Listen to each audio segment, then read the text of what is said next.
Ok, ben, merci beaucoup. Ben, tout d'abord, je remercie les organisateurs pour cette occasion. Ben, moi, je m'appelle Mara Riani, je suis un doctorant de l'École polytechnique. Je fais ma thèse sous l'encadrement de Anne-Sophie Boni-Bendia de côté de l'équipe OM, de l'UMA de l'Insta, et Lucas Chanel de côté de l'équipe Edifix, hein, de côté CMAP, École polytechnique. Le sujet de ma thèse, ça porte sur les équations de Maxwell en présence d'un matériau négatif. Eh ben, je vais commencer tout de suite par motiver un peu le sujet. Donc, le contexte général de ce travail s'inscrit dans le cadre de la diffraction d'ondes électromagnétiques par des obstacles. Je prends un obstacle ici avec des paramètres électromagnétiques epsilon et mu. J'envoie une onde incidente et je récupère ce qu'on appelle l'onde diffractée. Pas en classique d'un point de vue du maths, lorsqu'on essaie de faire de l'analyse ou bien pour faire le design de quelques méthodes numériques qui marchent, on suppose en général que epsilon et mu sont des réels positifs ou bien, d'une façon générale, des matrices hermitiennes définies positives. Sauf que dans les applications réelles ou bien, je sais pas, dans la vie réelle, tous les objets autour de nous sont en général dissipatifs, c'est-à-dire que je perds un peu d'énergie parce que je me vois lente, et elles sont dispersives, c'est-à-dire que la réponse, elle varie avec la fréquence. Donc finalement, mathématiquement parlant, epsilon et mu sont des fonctions de la fréquence et sont à valeur complexe. Maintenant, pour calculer ces fonctions, il y a plusieurs modèles. Parmi les modèles, bon, je sais pas, il y a des modèles de plus en plus sophistiqués. Bon, le modèle plus simple, c'est le modèle de Drude, qui permet de montrer que dans la gamme des fréquences optiques, quelques métaux, bon, l'or par exemple, il admet une permittivité électrique qui admet une partie réelle qui est négative et une partie imaginaire qui est très petite. On peut la négliger. Donc finalement, en négligeant cette partie imaginaire qui est associée à la dissipation, on peut dire que l'or, par exemple, dans la gamme des fréquences optiques, il se comporte comme un premier exemple de matériau négatif. Le deuxième exemple de matériau négatif qui va nous intéresser, ce sont les métamatériaux. Un métamatériau, c'est quoi? C'est juste un matériau fabriqué de telle façon que dans une gamme de fréquences, ça donne lieu à un epsilon qui est négatif, ou bien un mu qui est négatif, ou bien, pourquoi pas, tous les deux qui sont négatifs. Maintenant, le fait qu'on a tout ça en tête, je peux vous dire directement le sujet, ben, avec plus de précision, le sujet de ma thèse. En fait, on s'intéresse à étudier la diffraction d'ondes électromagnétiques par un matériau qui est positif-négatif, c'est-à-dire, je prends ici, comme vous voyez en vert, un matériau qui est positif, avec un epsilon égal à 1 pour simplifier, qui entoure un matériau qui est négatif, en rouge, sauf que la particularité, c'est que l'interface entre les deux, elle est régulière, sauf au voisinage d'origine, où elle coïncide avec ce qu'on appelle une pointe conique. Une pointe conique, c'est quoi? Si vous faites un zoom au voisinage d'origine, vous voyez bien que le matériau négatif remplit un cône qui, ici j'ai représenté juste le cas circulaire, mais par rapport au matériau positif. Donc l'objectif de la thèse, c'est en quelque sorte quantifier le comportement de champ électrique qui est régi par cette équation de Maxwell au voisinage de l'origine. C'est ça l'objectif.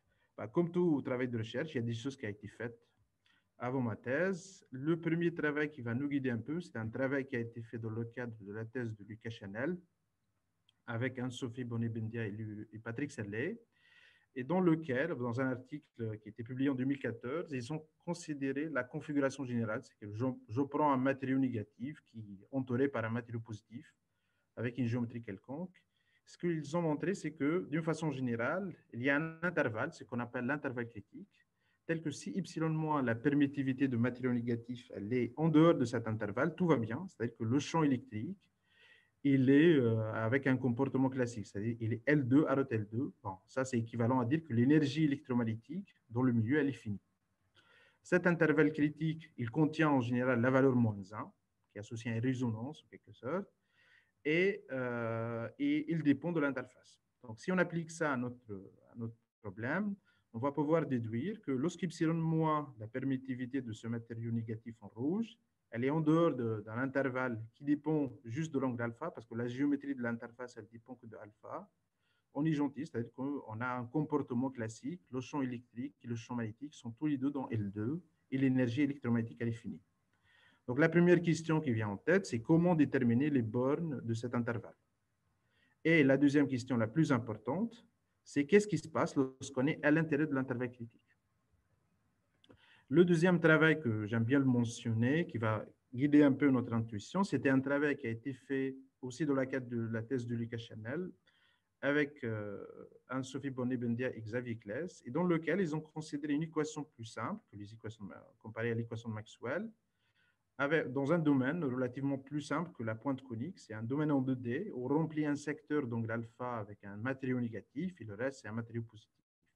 Ce qu'ils ont montré, c'est qu'en dehors d'un intervalle, cette fois-ci, il est bien connu avec cette expression, on a un comportement qui est du potentiel électrique, qui est classique, c'est-à-dire que le U, la solution de ça, et gradient de U sont tous les deux de L2. Donc l'énergie électrostatique, elle est finie. Par rapport à cet intervalle, si vous prenez par exemple alpha égale pi sur 2, vous allez tomber sur l'intervalle moins 3 moins 1 tiers. Et l'intervalle, il devient de plus en plus grand si l'angle alpha il tend vers 0. Lorsqu'alpha tend vers 0, on remplit la droite R-. Le deuxième résultat de ce travail, c'est le plus intéressant à mon avis, c'est qu'ils ont eu le courage pour analyser qu'est-ce qui se passe lorsque epsilon il est dans l'intervalle critique. Ce qu'ils ont montré, c'est que lorsqu'on est à l'intérieur de cet intervalle, le potentiel électrique, il admet un comportement relativement qui n'est pas du tout habituel. Le gradient de potentiel, il n'est pas dans L2. Finalement, l'énergie électrostatique, elle est infinie. Et ça, c'était la motivation principale pour l'introduction de ce qu'on appelle un nouveau cadre fonctionnel pour le problème scalaire et qui donne la vraie solution physique au sens de l'absorption limite. Donc, ce qui reste à faire, c'est essayer de partir de ce travail et aller jusqu'à les équations de Maxwell en 2D. Donc, finalement, la question, c'est qu'est-ce qui se passe en Maxwell 2D ou bien en Maxwell 3D lorsqu'on considère une permittivité électrique qui vit dans l'intervalle critique. Je ne vais pas tarder, je vous donne directement la réponse. La réponse, c'est le résultat principal de notre travail. On a montré que lorsqu'on est dans l'intervalle critique en 2D dans une géométrie comme ça, ou bien en 3D dans une géométrie comme ça, l'intervalle il dépend de la dimension. Le champ électrique, il se décompose d'une façon générale comme le gradient d'une fonction S, S pour singulière, plus un U tilde qui, lui, il est gentil, il est L2. Et la particularité de cette, si vous connaissez un peu les équations de Maxwell classiques, cette décomposition, elle est relativement classique. Le champ électrique, il est toujours un gradient plus un reste. Sauf que la particularité de ce travail, c'est que le champ, la partie singulière, elle n'est pas dans L2. Et ça, ce n'est pas une résonance, parce que c'est simplement, c'est contenu en fréquence. Et donc, ça donne lieu à un phénomène qui n'était jamais étudié avant. Cette fonction S, elle appartient en général elle vérifie cette relation de conservation, et elle appartient en général à un espace de dimension finie, qui dépend de la dimension, soit on est en 2D ou bien en 3D, et qui dépend a priori de la valeur de epsilon. Pour arriver à ce résultat, il y a le fait que la fonction qu'on manipule, la partie singulière, n'est pas L2, c'était la cause de pas mal de difficultés, que ce soit à l'échelle théorique ou bien à l'échelle numérique. En théorie, on travaille avec des problèmes parce qu'il y a un changement de signe. Ces problèmes ne sont pas coercifs. Et on travaille avec des champs qui ne sont pas L2, des problèmes qui ne sont pas auto-adjoints, et ainsi de suite. Des choses que je ne vais pas du tout détailler dans cet exposé. D'un point de vue numérique, puisque le champ, le vrai, le champ physique, il n'est pas dans L2, ça met en cause toutes les méthodes classiques qui cherchent à approcher le champ. Donc, il faut essayer si on aura le temps un peu, j'ai montré quelques simulations qui montrent que les méthodes classiques ne vont pas réussir à approcher le champ physique du problème.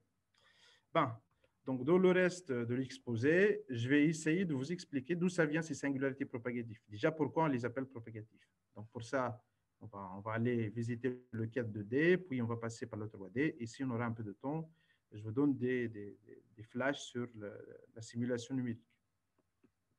Donc, on va commencer à partir du cas 2D. L'idée de base, imaginons que je cherche à résoudre cette équation, une équation de potentiel dans un domaine oméga qui est composé par un secteur rempli par un matériau négatif et entouré par un matériau qui est positif. Donc, l'idée classique, c'est d'appliquer un changement de variable holomorphe, qui est Z associé à log de Z, ce qu'on appelle en physique le changement de variable d'Euler, qui va envoyer notre disque vers un demi-guide d'onde. Et pourquoi on cherche à faire ça? C'est parce qu'on va déformer notre équation et on va tomber sur une équation qui est posée dans les guides d'onde. Et dans les guides d'onde, on est plus à l'aise. On peut intuiter des choses. A priori, puisqu'on a un problème comme ça dans un guide d'onde, on peut dire que la solution physique de mon problème, la solution physique, elle doit se décomposer sur les modes de mon problème. Ce n'est pas rigoureux, mais intuitivement, ça doit être comme ça. Donc, la solution de mon problème dans la bande, elle sera comme ça. Une somme sur les modes plus un bout qui est gentil. C'est gentil, c'est-à-dire il est régulier. Et si je reviens vers mon domaine oméga, je vais pouvoir dire que la solution physique de mon problème initial, elle admet cette décomposition. Bah, les fonctions que vous voyez là, on les appelle les modes. Maintenant, pour calculer les modes, bah, classiquement, qu'est-ce qu'on fait? Il suffit de résoudre un problème spectral. Bah, le problème spectral à résoudre, il est là. Il est a priori gentil, mais le fait que epsilon il change de signe de deux côtés, le changement de signe il apparaît dans le produit scalaire, il apparaît aussi dans la partie principale de l'opérateur, ça donne un problème qui n'est pas à taux adjoint. Et un problème qui n'est pas à taux adjoint, ça peut donner un spectre bah, bizarre, je dirais juste bizarre. Il peut avoir des valeurs propres complexes. Il peut aussi avoir, hein, a priori, des valeurs propres qui sont négatives. Pourquoi on s'intéresse à ces valeurs propres négatives? Parce qu'une valeur propre négative, ça va induire automatiquement un mode, l'existence d'un mode dans ma décomposition qui est de cette forme, un mode propagatif. Et un mode propagatif, si je reviens vers mon domaine, je vais avoir une fonction comme ça. Et une fonction comme ça dans mon domaine initial, elle n'est pas agrégante dans L2. Donc finalement, la question, c'est dans quelles conditions exactement je peux avoir un mode comme ça? Bah, la réponse, elle est a priori simple. Pourquoi? Parce qu'on peut faire des calculs. En faisant le calcul, on va tomber sur une relation de dispersion qui est un peu compliquée, c'est un petit détail, hein, on peut l'oublier. En analysant un peu cette relation, on peut montrer qu'on est dans l'intervalle bas, on a un mode propagatif, si seulement si le epsilon-, il est dans cet intervalle. On retombe bien sur la définition de l'intervalle critique que j'ai donnée au départ. Donc, la particularité, c'est que lorsqu'on est à l'intérieur de l'intervalle critique, on sait qu'il y a a priori des modes propagatifs. Le résultat qu'on peut montrer, c'est que dans le cas de D, on n'a qu'un seul mode propagatif sortant, qui est comme ça. Et ça va me donner le droit de dire que la solution physique de mon problème de pas, il admet cette décomposition. Et on peut passer vers Maxwell pour dire que le champ électrique, il admet cette décomposition. Donc finalement, en 2D, la partie singulière de champ, elle vit dans un espace dimension 1. Donc, je ne détaille pas le passage, mais je vous dis simplement que la thèse, elle est juste dans ce passage. C'est comment passer de ça à ça.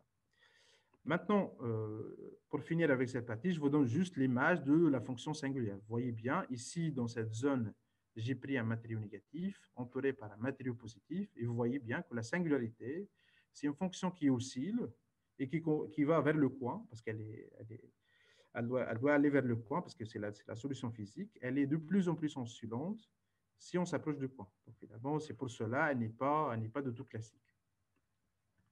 Maintenant, on va faire la même chose en 3D. Bon, maintenant, on a compris un peu le concept. Donc, imaginons que je cherche à résoudre ce problème de potentiel maintenant dans une géométrie comme ça. Qu'est-ce que je fais? J'applique le changement de variable d'Euler. Ça va envoyer mon disque unité vers une demi-bande comme ça. Et ça va déformer un peu notre équation. Ça va donner une nouvelle équation qui est posée dans la bande, en quelque sorte. Et comme j'ai dit, dans les problèmes de guidon, on est plus à l'aise parce qu'on peut intuiter des choses. Ici, la particularité, c'est que l'opérateur principal qui apparaît, il contient cette exponentielle de t sur 2. Et en quelque sorte, la solution physique, elle doit avoir cette décomposition, sauf que je dois sommer sur les modes dont la partie réelle, elle est supérieure ou égale à moins 1,5. Le fait d'avoir l'exponentiel t sur 2, ça va en quelque sorte décaler un peu la ligne d'énergie, c'est pas comme en 2D, et on est autorisé à avoir des fonctions oscillantes, mais dont le degré d'oscillation, elle va pas plus que moins 1,5. Ça va me donner l'expression de la solution physique, a priori, dans le domaine initial. Eh bien, comme en 2D, l'intérêt principal de ce travail, c'est chercher les moments où on a des modes propagatifs. Vous voyez bien que ici, j'ai changé en quelque sorte la définition des modes propagatifs. Un mode propagatif, cette fois-ci, ce n'est pas exponentiel ieta ou quelque chose, c'est exponentiel moins 1,5 plus ieta parce qu'il y avait ce décalage de la ligne d'énergie. Et donc, en faisant le calcul avec des relations de dispersion et tout, on peut arriver finalement à résoudre la question que j'ai mentionnée au départ, que on a des modes propagatifs en 3D, si seulement si le contraste il est dans cet intervalle qui est défini par cette relation où la fonction f de 1, c'est la fonction hypergéométrique de Gauss. C'est un petit détail. La chose à retenir, c'est le fait qu'en 3D, lorsqu'on est dans l'intervalle critique, on peut avoir plusieurs modes propagatifs, chose qui est vraiment différente en 2D. On peut avoir un mode, a priori, propagatif sortant, Et on peut avoir jusqu'à une infinité lorsqu'on s'approche de moins 1. Donc, le nombre de modes, il est croissant, il est décroissant par rapport au contraste et il converge vers plus l'infini lorsqu'on s'approche de moins 1. Ça va me donner le droit d'écrire que ma solution physique du problème de potentiel est là et je passe directement sans détail pour vous dire que en 3D, le champ électrique, lorsqu'on est dans l'intervalle critique, il admet cette décomposition avec des fonctions S qui sont de cette forme-là et qui sont agradients, qui ne sont pas L2. Donc finalement, la dimension de l'espace des singularités en 3D, elle dépend de y- et la dimension, elle peut aller jusqu'à plus l'infini lorsqu'on tend vers moins 1. Ici, je vous donne rapidement à quoi ressemble le spectre de mon opérateur transverse. Comme j'ai dit, c'était un opérateur qui n'est pas auto-adjoint. Et donc, lorsqu'on calcule le spectre, on va tomber, vous voyez bien, avec un spectre qui est complexe. Ici, avec notre formule, si je calcule mon intervalle critique, donc l'intervalle critique est donné par cet intervalle, et là, vous voyez que j'ai pris un contraste, j'ai pris le capacité y-, j'ai pris une permittivité qui est en dehors de l'intervalle critique, et vous voyez bien que le spectre, il ne contient pas de mode propagatif. Là, je vais avancer, j'avance, j'entre, je suis juste à l'entrée de l'intervalle critique, donc je suis à l'intérieur de l'intervalle critique, et j'ai des modes propagatifs. Là, on va avancer un peu, et vous voyez bien, lorsqu'on s'approche de moins 1, il y a plus de modes qui vont arriver sur l'axe réel de z égale moins 1 demi. Et la chose à mentionner, c'est que ce n'est pas comme la PT symétrie classique. Les valeurs propres, pour arriver, pour devenir propagatif, ils viennent du plan complexe. Là, lorsqu'on s'approche, voilà, on a plus de modes. Et lorsqu'on s'approche de moins 1, vous voyez bien qu'on a un très grand nombre de modes. Et lorsqu'on sort de l'intervalle, il n'y a plus de modes. Eh bien, je vais finir, je pense que je n'ai pas encore le temps, je vais finir par cette comparaison entre le cas 2D et le cas 3D. Donc, en 2D, la particularité, c'est que l'intervalle critique, il est toujours symétrique par rapport à moins 1, alors qu'en 3D, d'une façon surprenante, ce n'est pas vrai, il est d'un seul côté de moins 1. En 2D, le nombre de modes propagatifs, lorsqu'on est à l'intérieur de l'intervalle critique, il est indépendant de epsilon-, alors que dans le cas 3D, il en dépend.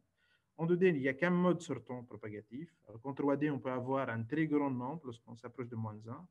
En 2D, les singularités, ils ont cette forme. Alors qu'en 3D, on décale un peu la ligne d'énergie. En 2D, lorsqu'alpha tend vers 0, l'intervalle critique remplit tout la droite R-. Alors qu'en 3D, il remplit juste l'intervalle moins 0. Et je vous remercie pour votre attention.